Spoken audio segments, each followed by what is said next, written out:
Okay, we're ready for the hearing test. Ashley, tell us Yes. what's going to happen. What are we going to be doing? Very, very simple. It's very easy. We're just going to put some earphones in. You listen for some sounds. You let me know you hear them, and that's all there is to it. Okay. Nothing scary. Am I going to hear all the sounds? Probably not, but you won't know that. You won't know that until you come out. Okay. Well, I'm ready. So All right. go in here and Have a seat. got some earplugs? Okay. Yes. Okay, now I'm all wired up here. Yes. Now what's going to happen? We're going to go through a list of words, like a copycat game. I say a word, you say it back. Okay. If you're not sure what to say, take your best guess. Okay. Then we'll listen for beeps. Every time you hear a beep, press that button in your hand. Okay. Mm-hmm. All right. That's it. Let's do it.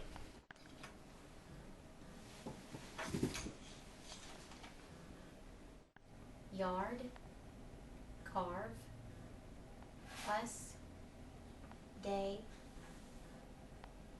toe, felt,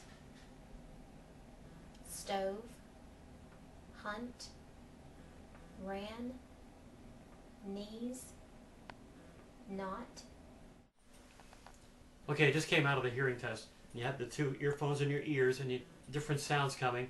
And sometimes you almost anticipate when you hear a sound when they get real low, but it was really easy. I repeated words that she said. Some of them I probably got right and some I probably got wrong.